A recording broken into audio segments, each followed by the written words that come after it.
Dear Lord, we thank you so much for these Sabbath hours. We thank you for the messages that we have been studying, for the unlearning that we each have been doing. And we pray that as we come before you this evening and that we come together, that you would help us to have humble and contrite spirits, to search deeply within ourselves, and to continue to understand just how deeply 6,000 years of sexism runs. We pray that you would help us to be of one heart and one mind, to understand, to see clearly, and to be truly united in our search for the truth. We thank you for your patience towards us as we learn. And we pray all these things in Jesus' name. Amen. Amen.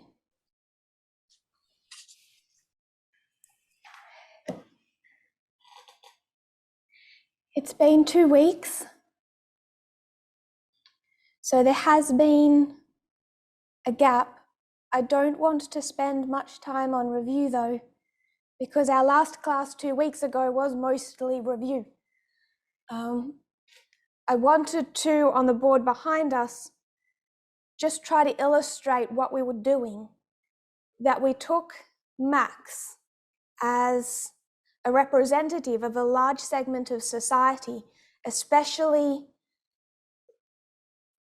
the portion of society most prone to ending up in the far right, most problematic to the messages of equality, and show how he developed his views and also just what his views fundamentally are, the three components, the Trinity.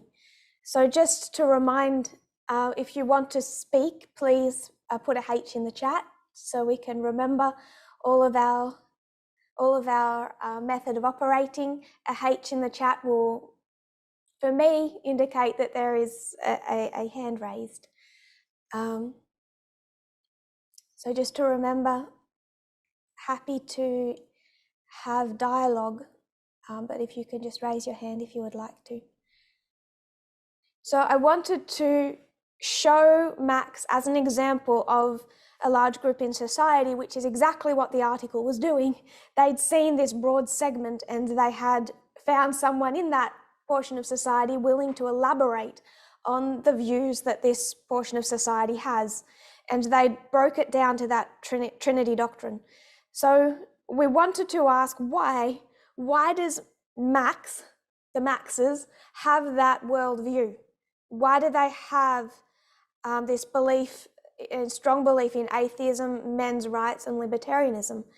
And it isn't that Max was somehow born with a brain that's just inherently more logical, more reasonable than everyone else's brains. Like everyone else, he is developing his worldview from a source. So we wanted to look at the source. Now, the source is clearly not a Christian one. It's clearly not a religious one.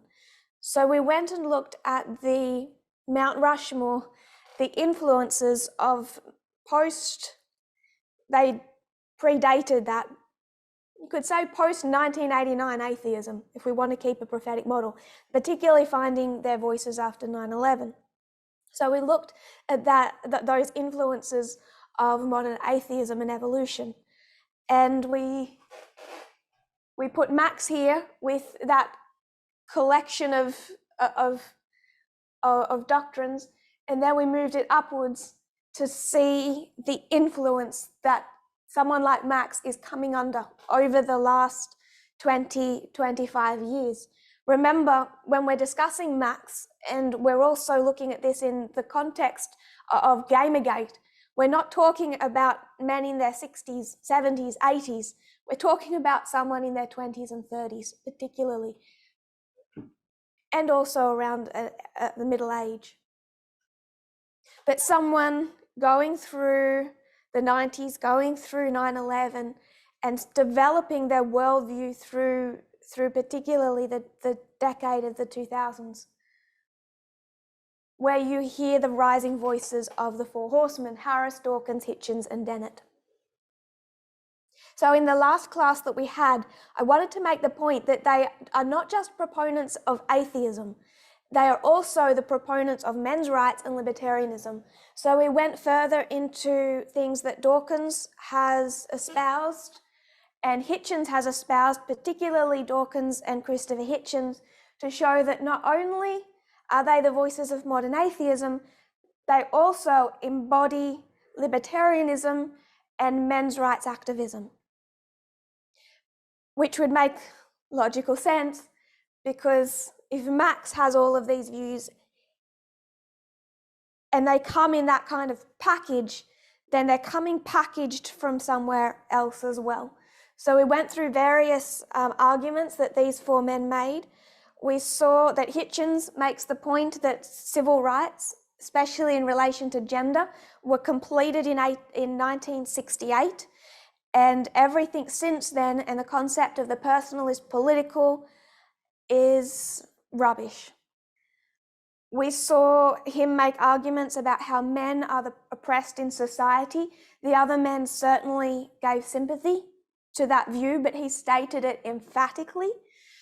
Dawkins hinted at feminism being a religion, and all of them promulgate that idea that men and women have intrinsic strengths and weaknesses. That association to social Darwinism and what is more popularly called psychological evolution. First tenet of social Darwinism, the belief that people have intrinsic abilities and talents and correspondingly intrinsic weaknesses. For these men, misogyny is not based in religion at all, but in biology. I do want to make the point that I agree with them. I agree when they say they have reason and rationality on their side, if we agree to the concept of evolution to begin with. I want to explain what I mean. Remember how the concept of stratifying the races by intelligence developed within evolution. They said that evolution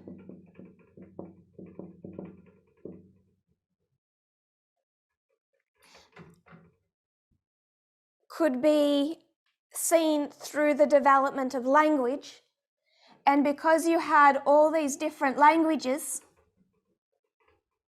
then people evolved, or nations, clans, groups of people, countries, these all evolved separately. And if an Indigenous person in Australia is evolving from an animal in a completely separately and independently to someone, say in modern Spain, then they're going to evolve differently, not just in body, but in thought, in brain, in intelligence. They're both evolving from an animal source, but they have to evolve into not just different factions, but just about into a completely different being. And that being isn't rational to suggest there's going to be intrinsic psychological differences between an Indigenous Australian and someone evolving in Europe. And then it only becomes logical to start stratifying them by intelligence. Their position is a rational one, a logical one, if you agree to this fundamental component of Darwinism. And then when they look at Indigenous Australians and see that the community here had no written language, only a spoken language, then they're going to develop the idea that because language is like the metric by which they are measuring how far the evolutionary process has taken a group of people, they're going to look at Indigenous Australians as virtually the lowest on that chain because they didn't have a written language. So that there is a reasonableness and rationality to not just what Darwin quickly entered into. Darwin, his cousin, the scientific community of Germany, which did not end well.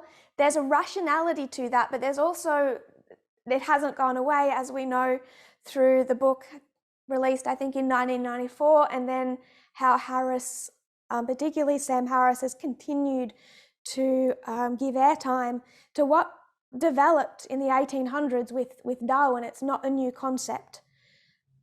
It has become increasingly unpopular to do this with race, but it is still incredibly incredibly popular to do this with gender.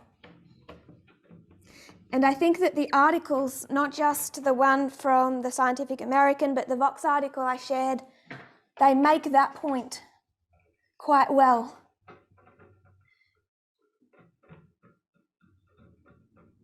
When they say that they are not trying to be racist, just being rational, logical, having scientific debate, if that is the basis of your modern science, then I would argue they're right. It's rational. I don't agree, though, with its underlying premise that we evolved separately from an animal species.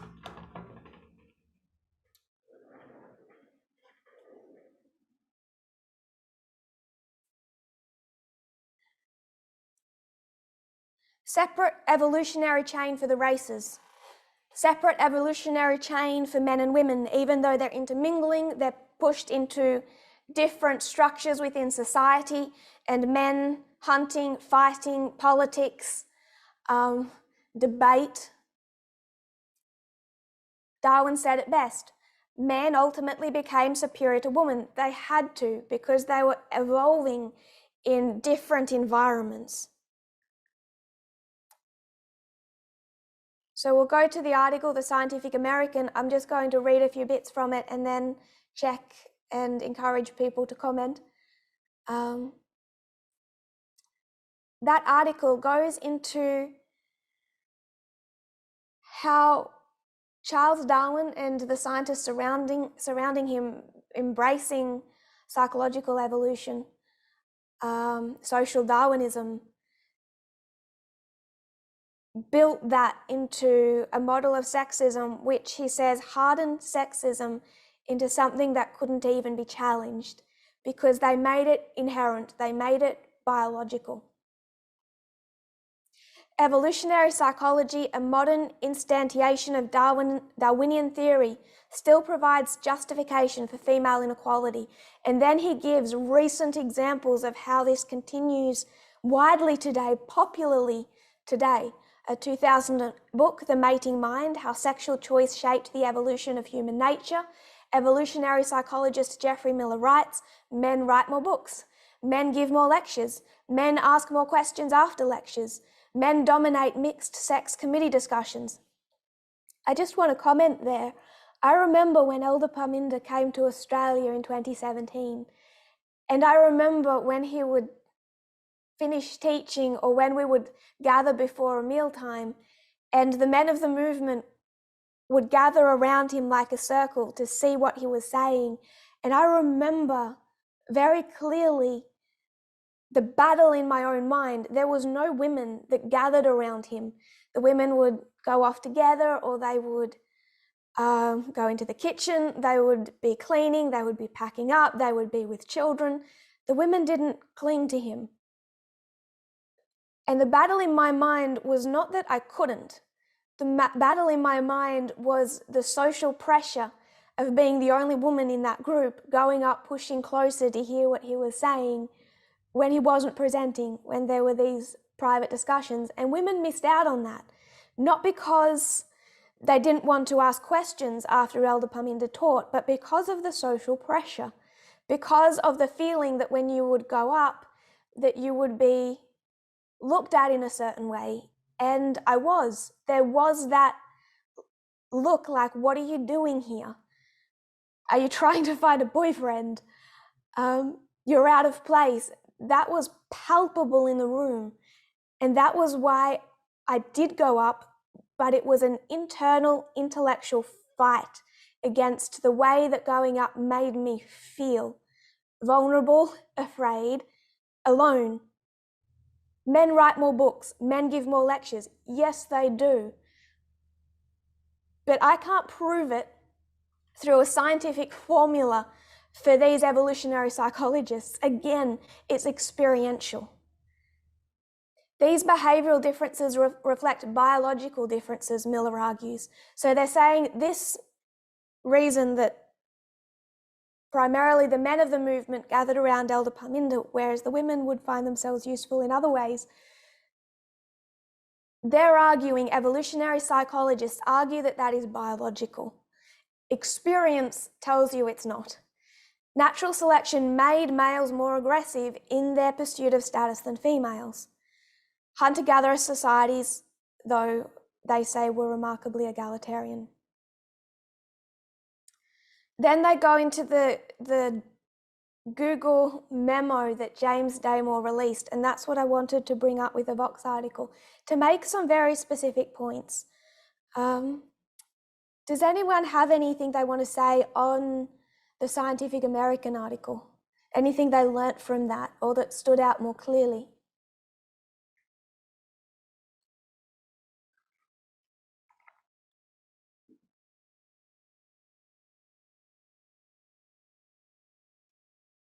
I'll continue then and just make a couple of points from what I shared this afternoon. In this article for Google, James Damore makes the claim that the reason that women are underrepresented at Google and other tech firms is because of their biological differences, and therefore efforts to bring more women into tech are misguided. And what I wanted to do, and something that I think I want to discuss in more detail,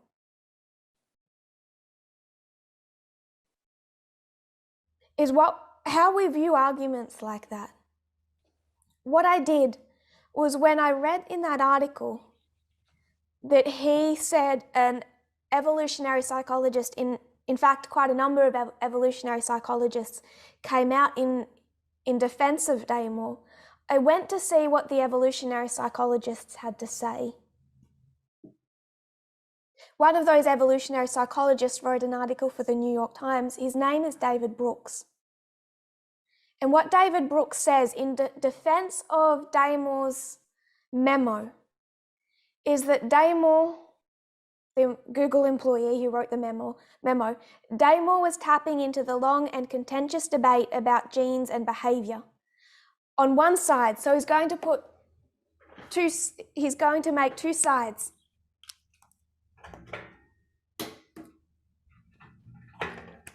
He's going to say, over here is Damore and evolutionary psychologists.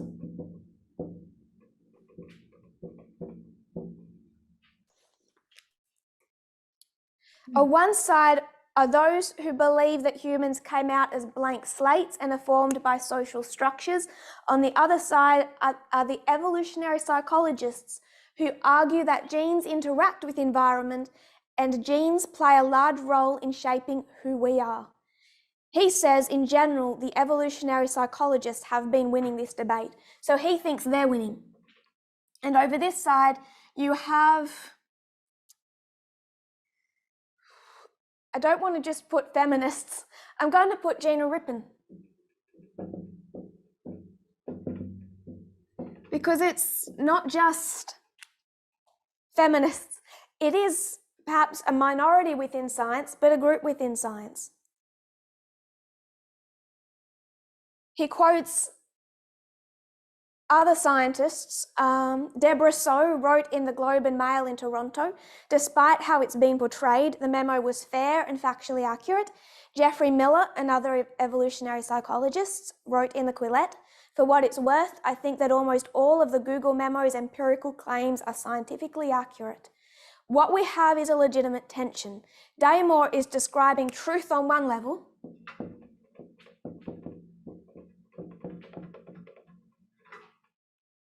His sensible critics are describing a different truth.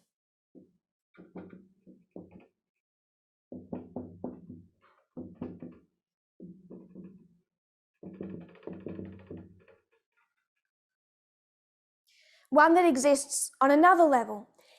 Daymore is championing scientific research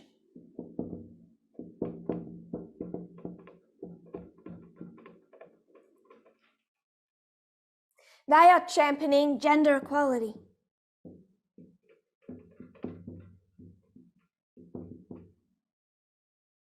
It takes a little subtlety to harmonize these strands. It takes subtlety to harmonize gender equality with the scientific research, but it is doable. He says it's hard. It's hard, you have to be subtle about it, but you can harmonize gender equality with the research. But he says that Google's diversity officer, Daniela Brown, when she said that these are incorrect assumptions about gender, he says this is ideology. Obliterating reason.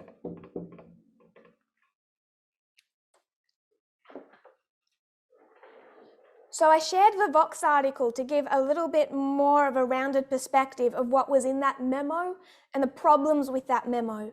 But what I wanted to take out of it is that this fight over the gendered brain is not one that the scientific community has consensus on. It's an ongoing war. On one side, you have The Gendered Brain by Gina Rippon. On one side, you have those who are arguing for gender equality and trying to call science out for how their bias has misused research and data. And on the other side, you have the descendants of Darwin, the descendants of social Darwinism and psychological evolution, the same arguments that were used for race but are still have not lost their popularity when it comes to gender. But I wanted us to see how these arguments get packaged. Many defenders seem genuinely baffled that a document that works so hard to appear dispassionate,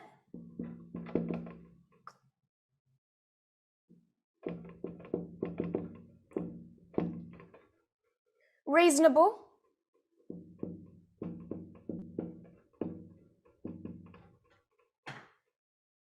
could provoke such an emotional response.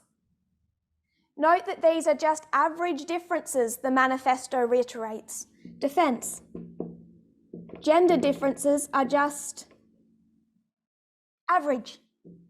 Doesn't apply to every woman. You might be one of the special ones that are more rational than all the others. Soothingly, there's some overlap between men and women. Here again, this studiously dispassionate and showy air of reasonableness create cover for the memo's defenders. Reasonable again.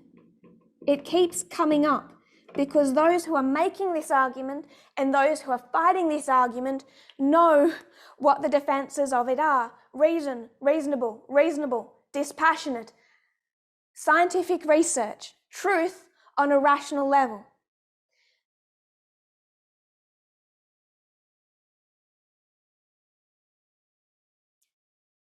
The author of that Vox article,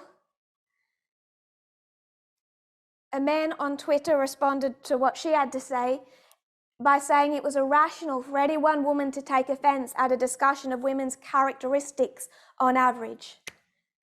Because you take this side and you know what you're going to be accused of. Many defenders of the manifesto have eagerly, and as far as I can tell, earnestly pointed me to the manifesto writer's frequent claims to support diversity in the abstract, as if these are supposed to be reassuring. I value diversity and inclusion and am not denying that sexism exists. So this side will say we don't deny sexism.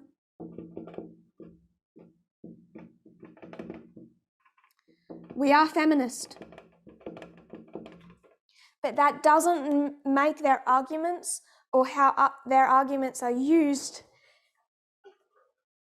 any less dangerous. It wouldn't on race and it doesn't on gender. Going to assume everyone read the Scientific American article. I'm not sure if everyone read the Vox article. But Marie, from the Scientific American, do you see the two sides, how there is this fight within the scientific community? Yes, yes, I do. Do you want to describe any of it in your own words?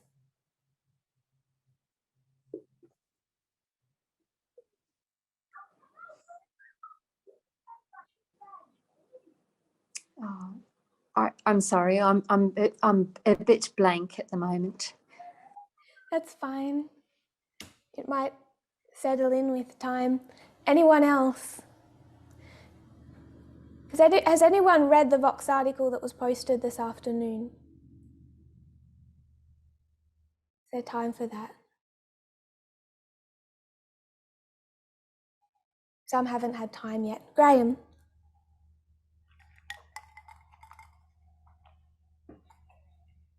Sorry, I was just responding that I did read the article that you posted today. Thank you. I understand. A few have.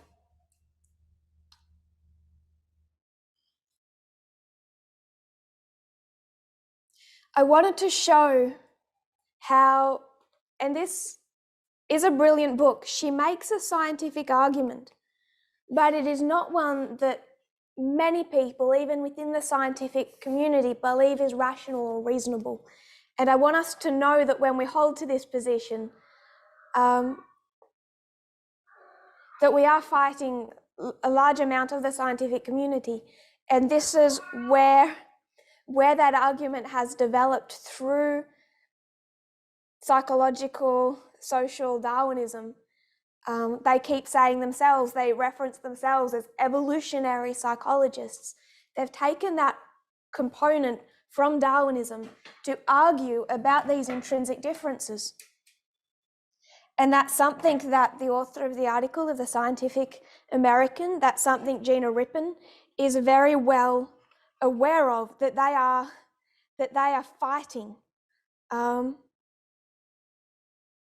these centuries of damaging stereotypes that were so solidified by the concept of evolution that they have made sexism so much harder to uproot. So that's dealing with this, seeing how social Darwinism, I'm going to refer to it as psychological evolution. I don't believe, by the way, that people have rid themselves of this in the context of race. What has happened is they are less likely to want to talk about it, except for those who find themselves or consider themselves to be the most brave. But it is still very much there. When it comes to gender, though, it's a free-for-all. I wanted to show how Max developed his worldview, which comes from the people that he spent the 2000s particularly listening to, and where they get their, not all of their sexism, but a lot of the defenses for their sexism from, and it's directly connected to their atheism, coming back down to Darwin. The final piece that was meant to be our review was to take us over here.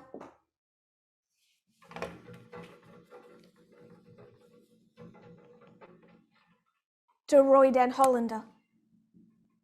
What you have when you have men's rights taken to its most logical conclusion. He embodies all of these arguments. He says gender equality for women is not an issue. There is no gender equality lacking for women. In fact, men are now the oppressed of society. Feminism is a religion, which is why he took Columbia University to court for violating the First Amendment. That women have intrinsic strengths and weaknesses, strengths being their ability to manipulate men, kind of like Hitchens, cunning minxes, and men have an intrinsic strength, bodily strength. And we all know how Roy Hollander ended up. But everything he believed, you find here, you find here, you find here, and you find here. He just took it to its conclusion, even up until his own death. He was a psychological evolutionist.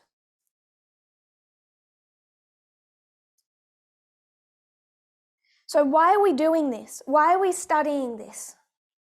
Josephine, why are we studying this?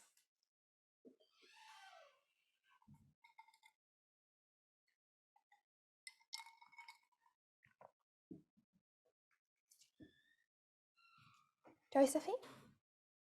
Sorry, you're muted. Yeah, we're going towards the Sunday law, and I think we need to know know more about these people that are promoting evolutionary psychology, and we need to understand there's no gendered brain. There is no, if it's your environment in which you're exposed to and what you're exposed to. We need to, it's after that we need to find out, then we need to ask the question, which one is more superior? And I don't think men are more superior than women, because I had an incident this last week that reminded me of what you've been teaching. Yeah, but maybe I'm going to talk too much, so I'll stop there. A real live one. And it proved that the idea that men are more superior is not true.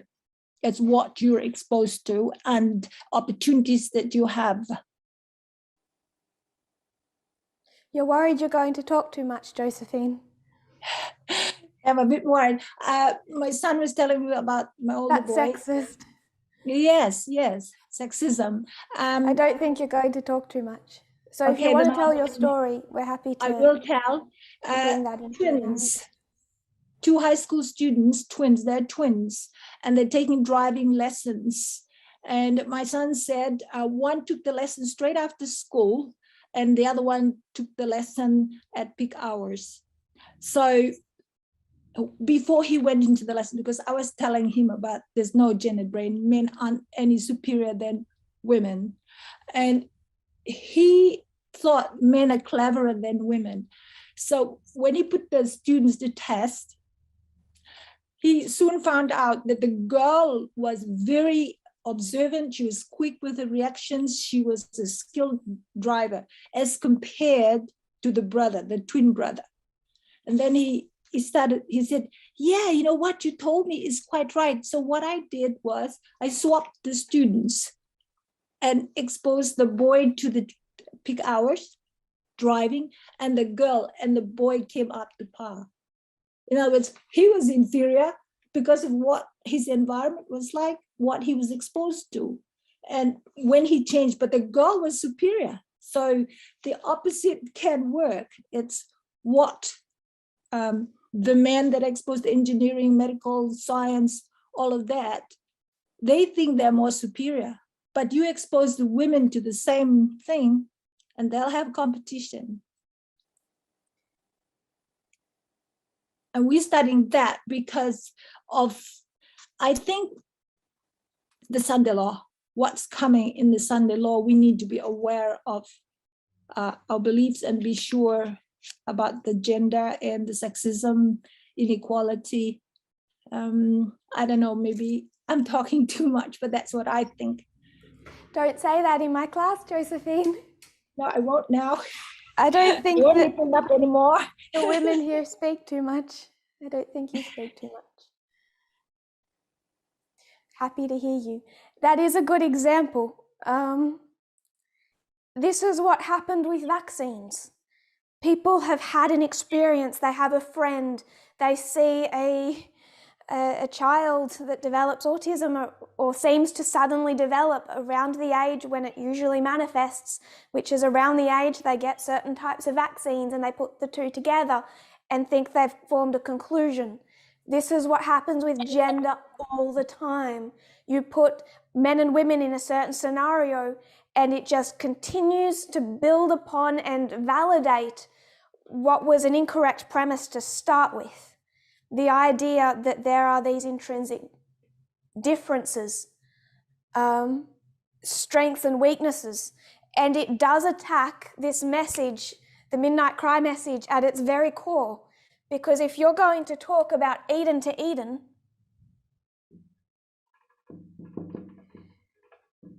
and you see that sin created a patriarchal system,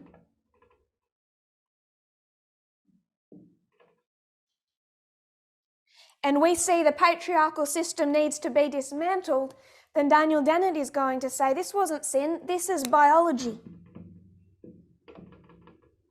Dennett says it's not sin, it's biology. It's incompatible with the message of gender equality. If men have a biological, an intrinsic strength for rational argument, for leadership, then there's nothing wrong with, and again, they will say that this is general, this is average, it's just most women can't be good leaders, not all, so don't be offended. It does make you look at society and see that there's nothing wrong with the lack of women representation in Parliament or in Congress. It makes you look at Hillary Clinton and not see the sexism that she's endured. It makes you not see the sexism in her defeat. It makes you not see the sexism in the attacks she came under. It makes you question the strength that she was able to exhibit. This argument, this psychological evolutionist argument, is incompatible with a message built on equality being the original and equality being what it should be. I want to come back and ask some more people though, why we are studying this. Because why do we care what Daniel Dennett thinks? Some of us might not have even known that Daniel Dennett existed before we started studying this. We only have a limited amount of time, so why are we studying this? Molly.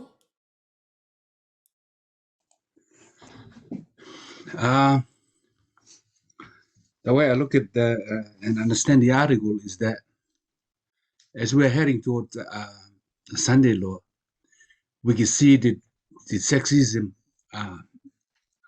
against women in workforce is being suppressed, and men always try to suppress women in all parts.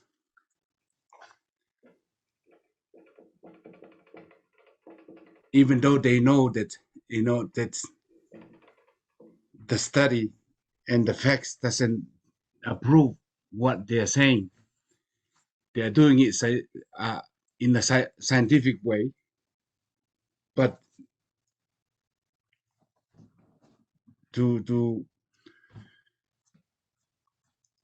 but the women are compatible in everything that we do, and we are equal. They are equal to us in a lot of things that they are doing, even in scientific area, in tech universities, and that there are higher percentage of women. They are qualified, but the men are still trying to suppress them as we're heading towards Sunday law, because sexism is developing, which leads to a hatred of women as we get closer to Sunday law.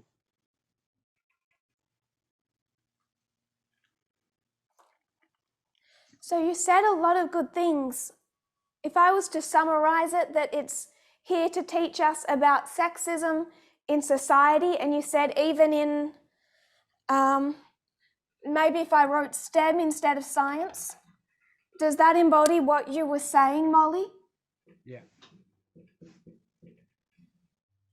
Yeah. That's okay? Yeah. Thank you. Greg?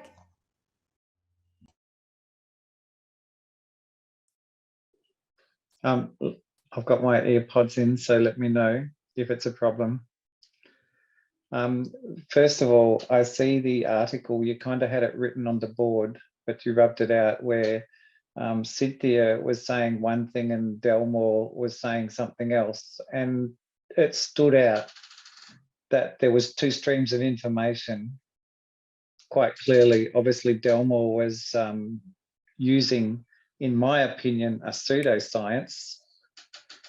And Cynthia, I can't remember, Lee, I think her name was, she was actually discussing how his stream of information was actually not correct. And I think this, and she pointed out that and you wrote on the board that they use reason and science. To me, it stood out like, if I want to write an article, I can pull information together to make it seem like that I am reasonable and logical and using science. But then someone else, and I can prove my point that you should use this product A because product A is the best product. And here's the science to prove it. And I just happen to make product A. But then someone can come along and say, well, even though you say product A is this, you are biased to product A. And in actual fact, if you look at the science behind it, therefore, product A is not logical and the best way to go and makes the best sense. You have written it with a bias, and you, Josephine mentioned about the way we're brought up, the way we see things. Obviously, it's our bias. So Delmore obviously has a very strong bias, and it's come from Darwinism, from science. And I think the patriarchal system, as you said, in science has made us believe that the patriarchal system of sin is science and is psychological and biological, when in actual fact it's not. And the only way you can prove it's not is by listening to another stream of science. But of course, because of bias, you negate and reject the correct stream of information.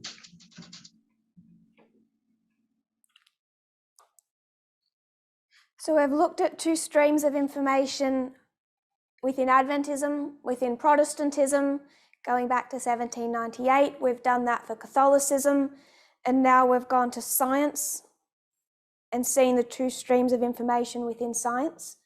Whenever you go to a different group, those who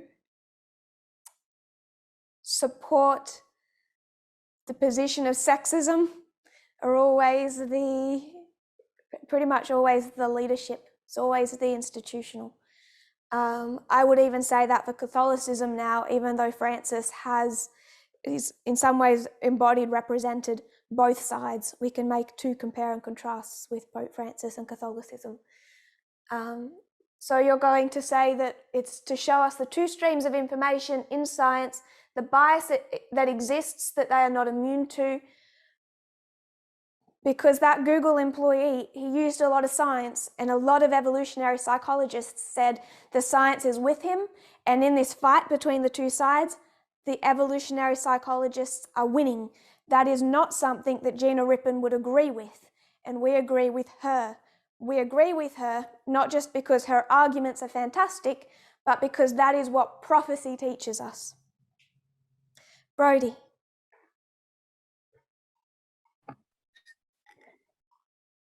Answering the question about why we want to know or understand this better, I think we're learning to refocus. So in the early stages of focusing on feminism and the patriarchy, we were looking at it from the perspective of Christianity, and then broadening to religion.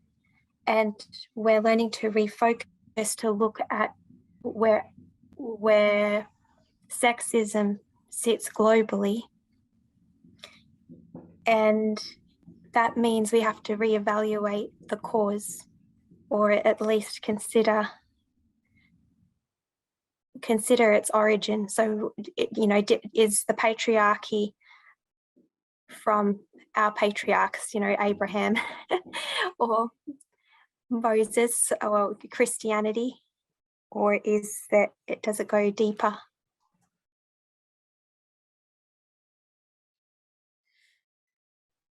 So we're looking outside of Christianity now. We're seeing that it is a global issue, common to not just in the context of the United States, the evangelical dominionists and the Mount Rushmore of modern atheism, but it exists in the descendants of Confucianism in China. It exists through Hinduism in India. It exists through Islam in Saudi Arabia. It exists through the Judeo-Christian West within Russia. Where does this come from? So we're refocusing on global sexism, and when we look globally outside of our Adventist bubbles, it forces us to reevaluate the cause of sexism, the cause of gender discrimination and abuse. Brendan, why are we doing this?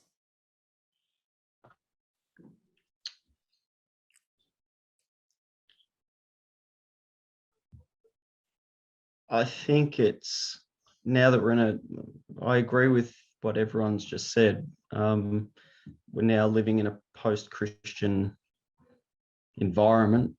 And so I guess the direct opposition to this movement would be what we're looking at, I would think.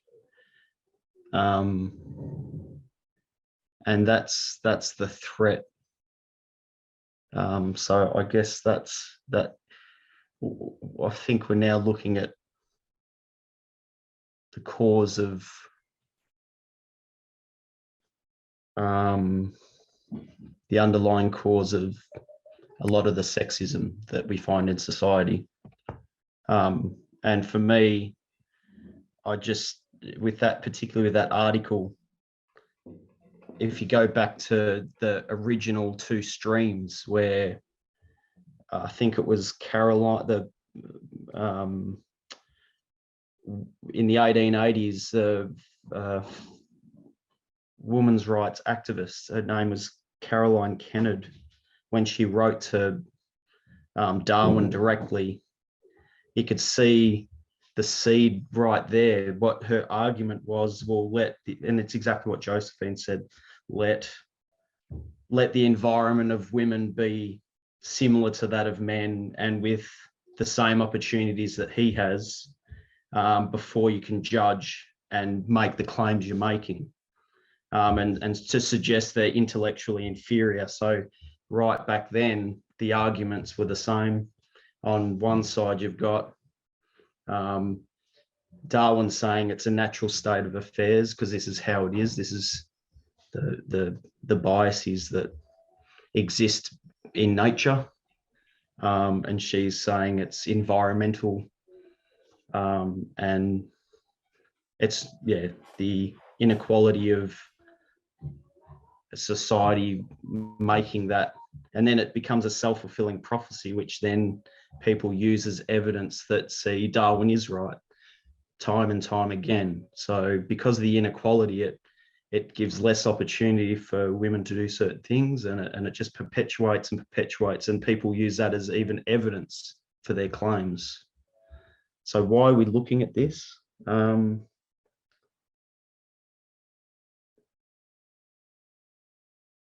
I think it's the biggest threat.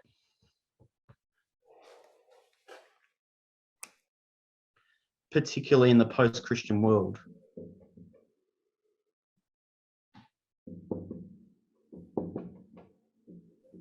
To see the threat to true equality. Feminism, yeah.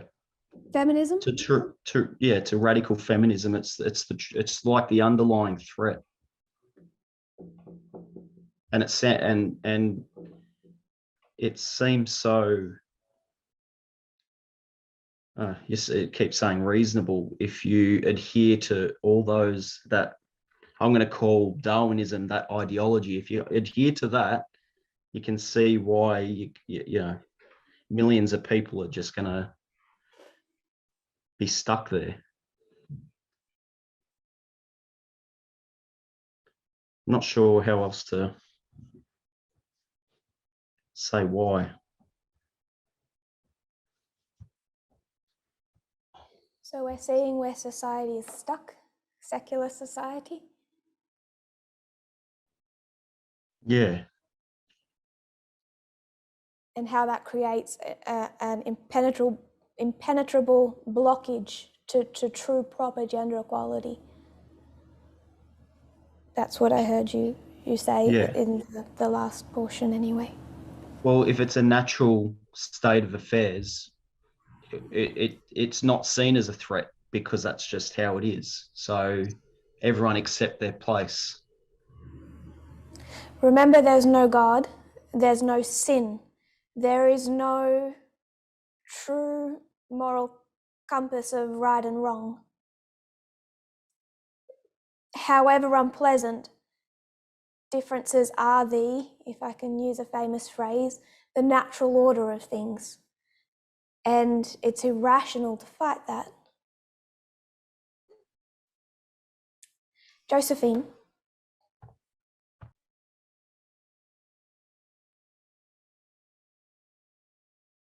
I find it interesting listening to your story about when Pamela came to Australia and how you pushed among the men to ask questions or to inquire. I think that's happened to me before with other speakers. And you soon become, this was before I got into this message, you sort of got a bit sensitive because you're the only woman. Why are you with these men? And that it kind of bad. Yeah. But I think if you want to be up there, you want to be equal with them, you got to be out there, like in your case, asking questions, learning what you need to learn, finding out what other people think of the topic or what the lecturer has to say more. And I'm glad that you put me up about me not talking too much, because that's the way sometimes we think as women, I've said too much, maybe I should keep quiet. When a man usually doesn't say that. They don't make excuses even though they talk too much, I think, at times. But we tend to put that forward, and I think I'm not going to have regrets next time. But I thought that's very, very interesting, because I've had experience similar to you even before this time. It's always a fight. Yes. It takes mental, emotional energy to not stay in the portion of your sphere that society, often without even speaking, deems appropriate. And I'm going to quote someone. That will make me wildly unpopular with some people, and for reasons that I will get into at a coming presentation, I won't justify yet. I knew certain things early on without ever having to be told.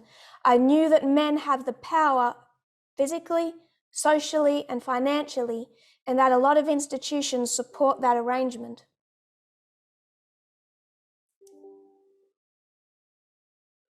I knew this long before I had the words to articulate it, and I bet you learnt it young too. So you knew, Josephine, you knew young that women talk too much, and therefore you should talk less.